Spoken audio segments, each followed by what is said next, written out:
cheated and left me for my best friend. She had no idea I was secretly making $500,000 a year. My name is Tyler, I'm 33, a software consultant living just outside Austin, Texas. Most people would describe me as chill, a little quiet, and the kind of guy who'd help you move on a Sunday without asking questions. I don't talk about money, I don't show off, I just live simply. I used to believe that if you love someone honestly, they'd never give you a reason to question them. But what do you do when your loyalty is met with a knife in the back? If you're into stories where karma takes center stage and betrayal meets its match, hit that like button, subscribe, and let's get into it, because this one still sting, but the ending, you'll want to hear it. Mia and I had been together for 5 years. We met in college. She was fiery, smart, ambitious, the kind of woman who walked into a room like she owned the air in it. I was quieter, observant. I liked books, code, and long walks that didn't involve talking the whole time, but somehow we clicked. Our energies balanced. Her fire complemented my calm. After college, we moved in together. 2 years out of graduation, she landed a job in corporate marketing, and I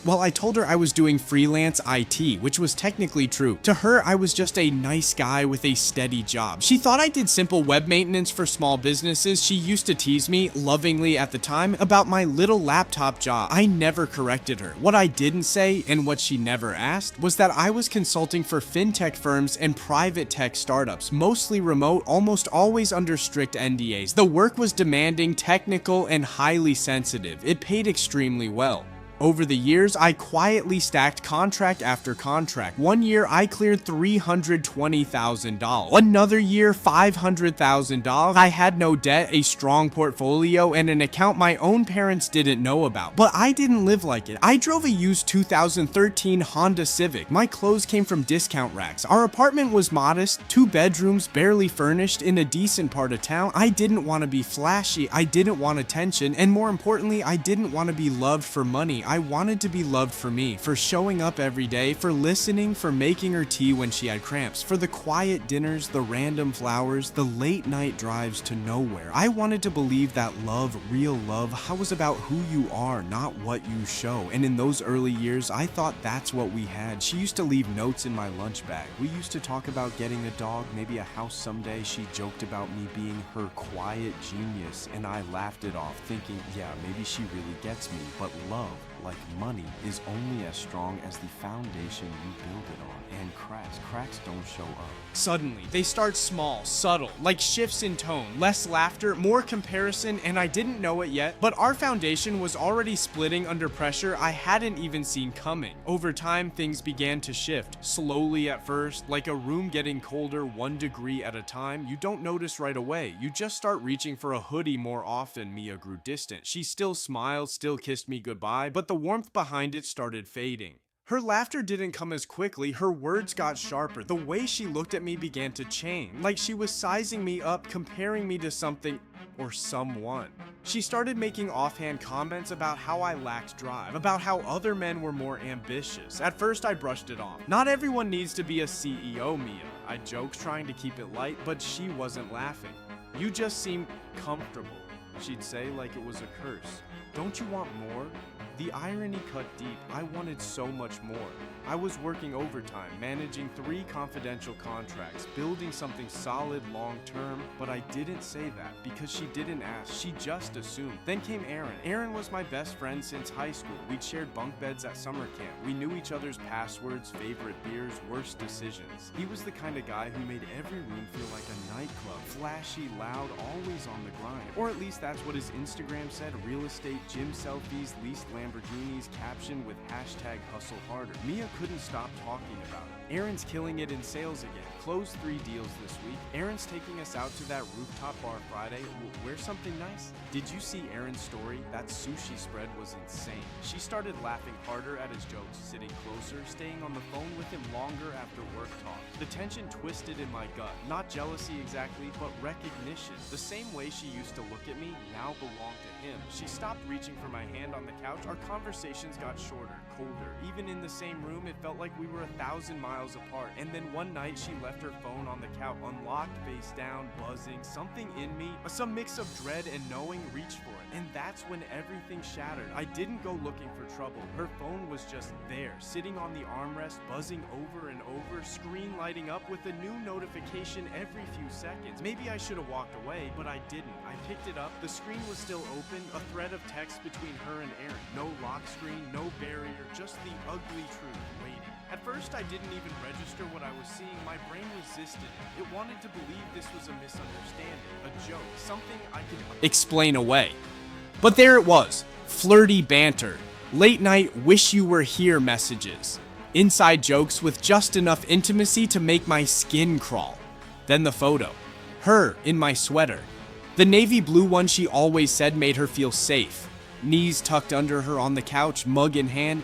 The caption, missing you already, not sent to me, sent to him. I stared at it, heart hammering. Not just from betrayal, but from the sheer audacity.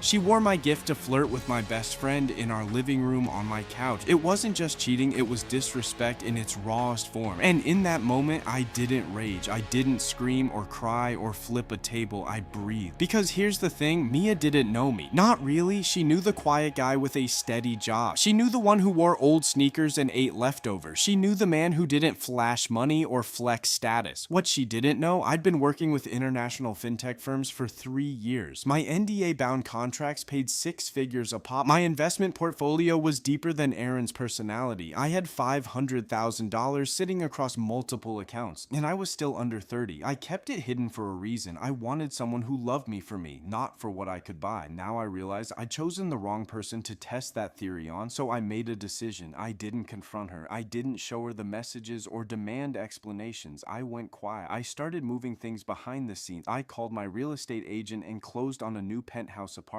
In my name only. I transferred my accounts to a private bank she didn't know about. I changed passwords, rerouted mail, pulled back access to everything we shared. I took my time, calm, measured. I waited for her to show her hand fully, for her to make her choice. And when she finally did, she walked out, smiling, bags in hand, thinking she was walking toward Aaron, and away from the boring, broke boyfriend. She had no idea she was leaving behind a $500,000 life and walking into a rented Lambo illusion. You see, while she was busy comparing me to Aaron's Instagram-ready lifestyle, I was quietly closing one of the most lucrative projects of my career. I just wrapped a back-end integration system for a crypto payment firm, a messy, complex job with tight security layers and digital wallet syncing across borders. Took me months. The final payout, $220,000. That was just for that one job. My year-to-date income, over $500,000, $500,000, and sitting comfortably in a private investment account tied to a holding company Mia didn't even know existed. She never asked, and I never told. I lived simply for a reason, not because I was broke, but because I was careful. I wore thrifted jackets and drove an old Civic not because I couldn't upgrade, but because I didn't want to attract gold diggers, cloud chasers, or spotlight addicts. I wanted someone who saw the man and not the money. So when I read those texts, when I saw how easily she tossed away years of loyalty for a little flirtation and a gym-sculpted jawline, I didn't blow up, I didn't break down. I started building my exit quietly, methodically. I moved a portion of my funds into a short-term, high-yield liquidity account. I signed a lease, a purchase on a downtown penthouse suite, minimalistic and secure. I even hired a cleaner and decorator before ever stepping foot in it. Meanwhile, back at our shared apartment, I played dumb. Mia started staying out late. Work thing, she'd say, girls' night. Then Friday night came and she didn't come home at all. No call, no text. I knew exactly where she was, Aaron's place. I didn't even need to check. I just sipped my coffee the next morning, made a bank transfer, and smiled. That Sunday evening, the door creaked open. She walked in slowly, avoiding my eye. Tyler, she said, voice stiff, we need to talk. I leaned back on the couch, still in my t-shirt and joggers. Sure, I said, let's talk. She had no idea what was coming next. She sat down across from me, her hands trembling slightly, though she was trying hard to mask it. Tyler, she began, I think we both know this isn't working. I didn't interrupt, I just watched her talk, watched her rationalize betrayal like it was some overdue breakup speech. I need more, she continued. More drive, more inspiration. You're a good guy, but Aaron's better? I asked softly. She blinked. paused, then shrugged like it wasn't a big deal. "He understands me," she said. "He has ambition, energy. I didn't mean for it to happen, but..." I nodded once, then reached beside the couch and pulled out an envelope. Thick, unassuming. "What's this?" she asked. I handed it to her. She opened it slowly, like she knew it was a trap but couldn't stop herself. Inside, a printed screenshot of her message thread with Aaron. Every flirty emoji, every late night "I miss you," every lie wrapped in a digital bow. Her face went pale, but that wasn't all. Behind it, a photo. Full-color, high-res, real estate shot of a sleek downtown penthouse, floor-to-ceiling windows, smart fixtures, minimalist design. "What is this house?" she asked, frowning. "It's mine," I said. "Closed on it last week, paid in full." She looked up sharply. "You bought a penthouse?" "Yeah, with a portion of what I made this quarter." Her mouth opened, then shut. "You're lying," she said, but her voice lacked conviction. I pulled out my phone, opened my brokerage app, and tilted it toward her. The number glowed like a neon slap across the face. $521,748.39 year-to-date. "You never asked what I do," I said quietly. "You never really wanted to know. You were too busy comparing me to people who lease their lives for likes." Her expression crumbled, not into tears but confusion, as if the foundation of her assumptions had been ripped from under her in one swift motion. "I didn't know," she started. "You didn't care to." She tried again. "Can we at least talk?" "Talking came months too late," I replied. "You already had your emotional affair. Now you can have the rest of it too." I stood up, grabbed the duffel I'd packed the night before, one bag, no drama, and headed for the door. She called my name. I didn't stop. Justice doesn't always need revenge. Sometimes it just looks like walking away with everything while they're left sitting in the ruins of their own choices. Trust. For 5 years, I believed in her. I believed in us. I thought love was about showing up every day, building something steady. I never flaunted money or status. I believed relationships weren't built on showboating. I thought she loved that about me. Discomfort. But then came the shift. The way she'd sigh when I talked about work. The way her eyes would light up for someone else's achievements, but never mine. It wasn't loud, it was quiet, lingering, cold. Something in the way she said, "You're just so predictable." Betrayal. Finding those messages, that wasn't just a betrayal, it was erasure. It made me question whether any of it had ever been real. She wore the sweater I bought her while telling my best friend she missed him. That wasn't a slip, that was a choice, and it shattered something in me I didn't even realize was fragile. Power shift.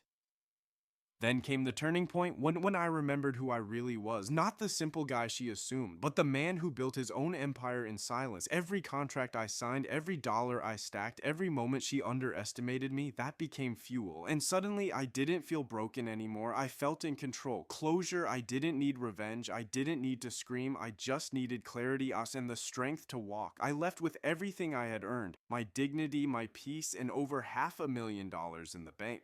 She thought I was a fallback. Turns out I was the one holding the ground. "Hi, my name's Tyler. I'm 31, work in software architecture, and live just outside Denver. Most people who meet me think I'm just a regular guy, polite, steady, average income. That's intentional. I drive an old Honda, wear plain t-shirts, and I don't flash anything. Why? Because I learned a long time ago that if you show your hand too early, people start loving the hand, not the person holding it. I was with Mia for 5 years. We met in college. She was brilliant, bold, confident, magnetic. I admired her spark, and in the beginning she admired my calm. We were opposites that somehow worked, or so I thought. We moved in together after graduation. She worked in PR, loved being in the spotlight. I told her I was in IT consulting, which was technically true. I just didn't tell her the full picture. While she saw me clocking hours on my laptop and assumed I was making average money, I was actually consulting for fintech startups under NDA backend system architecture, blockchain infrastructure, performance audit, audits, boring stuff to most, but extremely lucrative. I'd made over $500,000 that year alone, quietly, all under the radar. I never shared that with Mia, not because I didn't trust her, but because I didn't want the money to be the reason she stayed. I wanted to be loved for who I was, not for what I had, so I lived simply. We split bills, I let her think we were just making it by. She called me low-key, I took it as a compliment, until things started shifting. Over time, Mia started changing, little comments, subtle eye rolls, a colder tone. She'd compare me to her friend's boyfriend. Why can't you be more like Aaron? Aaron, my best friend, real estate guy, loud, wore designer brands, always posting gym selfies with captions like grind now, shine later. At first I brushed it off. Then I noticed the way she'd light up around him, laughing at his jokes, lingering too long in conversation, phone calls, drinks after work. He's just fun, she'd say.